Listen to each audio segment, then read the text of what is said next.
J'ai écrit en effet que je considérais que les Émirats arabes unis, dans leur comportement politique actuel, pouvaient être assimilés à un État voyou, ce qui est en effet un jugement sévère, mais à mon avis mérité. Je l'ai fait d'ailleurs dans le cadre du contexte de ce qui est un drame, mais pas seulement un drame, qui est un traumatisme qui va rester pour le monde arabe, pour le monde entier, qui sont les massacres de Gaza. Et ça, je trouve qu'il y a des choses qui peuvent être pardonnées. Les États ont des tactiques, les États peuvent être un peu cyniques. Moi, je suis français. Comme un Anglais, je pourrais aussi vous dire combien le cynisme a été dans nos comportements. Mais là, on a un État qui s'affranchit de toute espèce de loyauté, de morale, et qui n'agit qu'en vertu de ses stricts intérêts. Et je pense que c'est sans doute ce qu'il y a de plus détestable et de plus dangereux pour une communauté humaine, interétatique, quelle qu'elle soit, et notamment pour le monde arabe. Je trouve que aujourd'hui, le monde arabe a besoin plus que jamais de tirer les leçons de ce qui s'est passé à Gaza, d'être face à un empire occidental qui n'entend que ses règles, ses intérêts, en les fixant de manière unilatérale.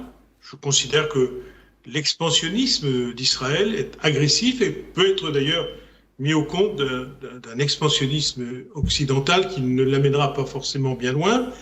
Et je trouve que face à cela, il y avait probablement un devoir de compassion évident vis-à-vis des peuples palestiniens de Gaza, mais il y avait aussi peut-être des initiatives communes à prendre. Je constate que les Émirats n'ont pas bougé d'un pouce sur le fait, notamment qu'ils avaient reconnu l'État d'Israël. Alors on peut me dire, oui, mais le Maroc a bien reconnu aussi, oui, sauf que le peuple marocain a fait savoir que lui, il ne voyait pas forcément la reconnaissance de son État de la même manière.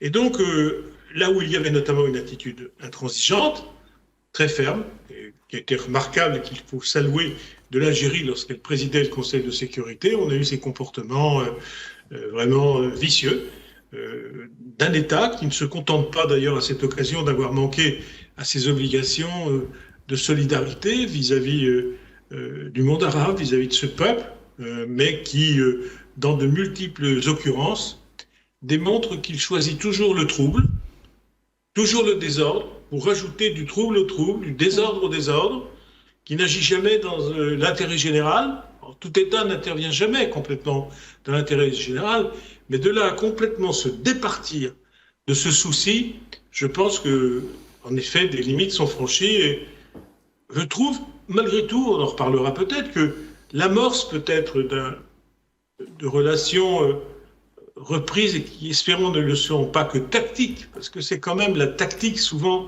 qui va faire perdre au monde arabe sa force et sa puissance entre l'Algérie et l'Arabie saoudite est une très bonne chose. Donc oui, je maintiens, le mot est dur, voyou.